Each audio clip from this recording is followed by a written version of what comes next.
Hindi yung usapan ni Secretary Boying Oo. at ni Sen ang gusto kong malaman eh. Kundi yung usapan nila, Yan ang hinihintay ko. yung usapan nila Yun ang sinabi ko kahapon eh. ni Yun ang inaabangan ng marami. Alam niyo ba, Senate, tumanggap ako ng 1,000 text? Aha. Mula sa iba't ibang mga reporter, sa mga kaibigan natin sa Senado, sa Kamara, sa Malacanang. Abangan nyo Oo. sa palatuntunan sa ganang mamamayan. Alam ka naman akong sabihin ko sa inyo, di ba, una pa kayo? Ito na. Oo. Ano ba ang pinag-usapan nyo ni Kasi meron ako nakitang post. Nung nandun siya, parang ang ginamit niyang pangalan, Salcedo ko. Parang gano'n. Hindi na Saldi.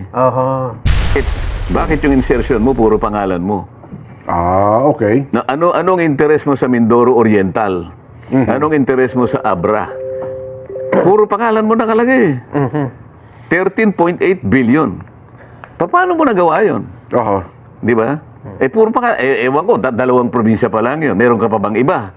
Hindi ko pa sinasabi yung Bicol. Marami siyang ipaliliwanag. Ngayon, dikit-dikit na noon. Bakit? Paano pinayagan ng DBM yun? Paano pinayagan na... doon pa lamang, paano na-approve yung GAA?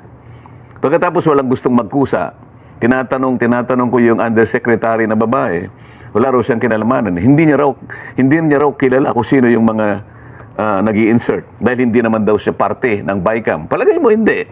Di patawag mo yung parte ng BICAM. Yun ang ayaw nilang gawin eh. Di ba? Nagtatakipan eh. Yes. Ito pa isang balita, Sen. Babalitaan ko muna kayo. Latest kay Congressman Saltico. Yan. Kasi di ba nagpalit na ng speaker? Okay. Ang palagi ko, ito yung isa sa pinakauna niyang hakbang, si Speaker Faustino D. Boji. Ang isa sa una niyang hakbang bilang bagong speaker, naglabas po siya ng pagbawi sa travel clearance ni Ako Bicol Representative Saltico. At siya po ay inaatasan na bumalik na sa bansa sa loob ng 10 araw. Ang travel clearance ni Saltico, ang nag-approve pa ay si dating Speaker Martin Romualdez. At sinasabi na itong siko ay pumunta ng Amerika at nagpagamot. Pero sa ngayon ay yung petsa nung anong petsa niyan? Ngayon na yan, di ba? Yung kanyang revocation. Ayan, September 8 kahapon. So 10 days mula kahapon, dapat 28. nasa Pilipinas na si Saltico. Dahil marami nga daw po itong dapat nasagutin. Pero batay ho sa mga kumakalat ngayong Anong impormasyon. date niyan? Kahapon? Kahapon po. Opo. September 18 yan po. 19 ba ngayon? 19 po ngayon. Sa mga tweet, ginawa ni Senate President Soto yung usapan namin. Habang kumakain kasi kami, pwede mo naman kakong tawagin yung bagong speaker. Na sabihin mo na pauwiin si Saldi. Kasi pinag-uusapan namin yung mungkahi ko kasi na direksyon ng pag-iimbestiga. Ayun naman, hindi ko naman kinakaila kahit kanino. Ang gusto ko pag nanguhuli ako, ayoko ng sapsap, ayoko ng butete. Ang gusto ko, sapagkat nakasadlak tayo sa napakalaking problema ng korupsyon na ngayon ay nabuyang-yang talaga. Kailangan yung mismong sistema ang ating targetin. Ngayon, para ngayon ay magawa mo yan, na kinakailangan malalaking isda, mahuli natin. At pumayag naman yung narinig naman ninyo. Sabi ko, kahit na 1 milyong sapsap ang mahuli mo, at maipakulong mo, hindi ako naniniwala na makakagawa yan ng bagay na makapagpapatigil sa napakalaking katiwaliang nagaganap sa ating bansa. Yan po yung pagkatanong nyo kay Secretary. Sabi niya kasi, kahit na paano deterrent. Hindi ka ako deterrent yan dahil puro butete lang yan. Para sino matatakot sa mga butete? So pumayag din siya. Tama po naman na kailangang malaki.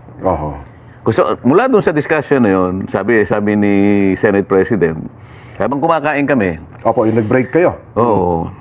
Naintindihan ko naman kanya yung tinutungo ng pagtatanong mo. Tama naman yun. Hanggang sa mapag-usapan nga namin, pwedeng ipatawag. Kasi nga, si Saldico, ilang beses namang nabanggit ang pangalan.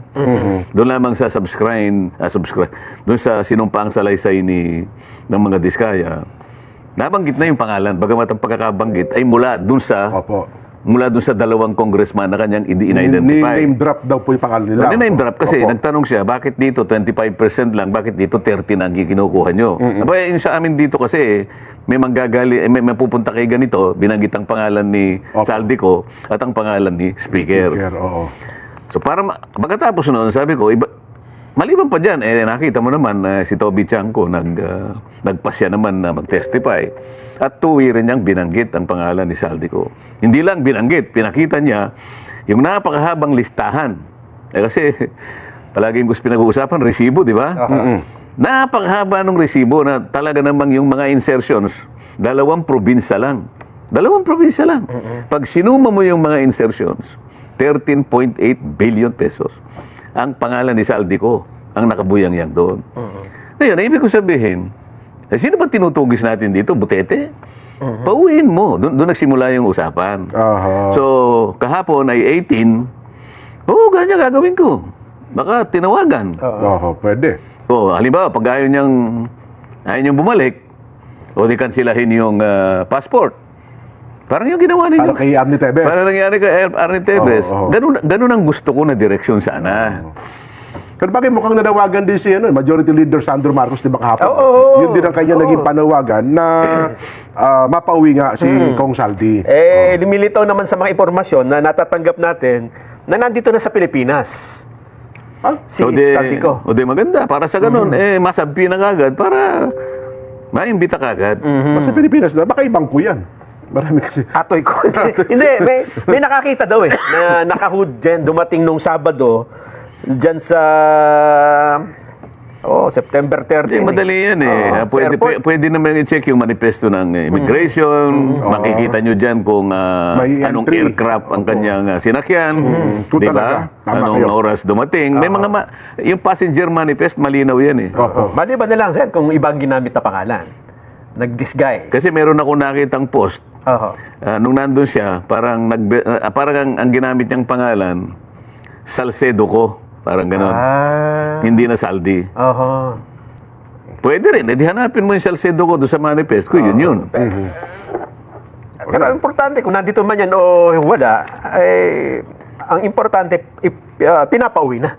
Pero ang point lang naman ito, Sen, makapagpaliwanag siya. Kasi nababanggit ng kanyang pangalan. Hindi naman agad natin sinasabi na siya ay guilty o may pananagutan sa usaping ito, kundi matanong kung ano man ang kanyang partisipasyon sa usaping ito, Sen. Tama po ba? Halimbawa, bakit yung insertion mo puro pangalan mo? Okay. Na anong interest mo sa Mindoro Oriental? Anong interest mo sa Abra? Puro pangalan mo nakalagay. 13.8 billion. Paano mo nagawa yun? Di ba? Puro pangalan. Ewan ko, 2 probinsya pa lang yun. Meron ka pa bang iba? Hindi ko pa sinasabi yung Bicol. Marami siyang ipaliliwanag. Ngayon, dikit-dikit na noon. Bakit? Paano pinayagan ng DBM yun? Paano pinayagan na... doon pa lamang, paano na-approve yung GAA?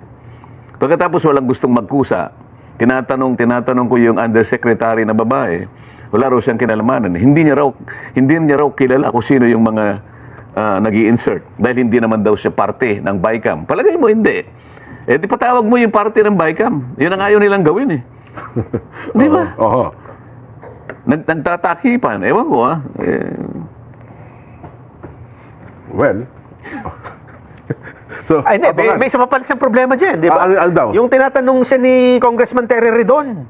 Si DA Secretary Joe Laurel. Out of nowhere, bigla na banggit naman yung Pero ayun naman ata, isda naman Sa isla ata naman. yun. Malaking problema din yun. Papaliwanag din niya yun. Kasi pinepersa daw ni Saldico ang DA na bigyan ng allocation siya para mag-import ng isda. Pati ba naman isda? 3,000 containers Hindi daw. naman magsasalita ng ganun yung Secretary ng Agriculture kung hindi totoo. 3,000 na containers ng isda. Yun nga. Meron pa nag-text sa akin Meron pa siyang ginagawang pakikialam sa Philippine Ports Authority. PPA. Meron ding sinabi sa akin yung Secretary of Justice, hindi ko muna sasabihin dito. Nako, ang dami palang sabit.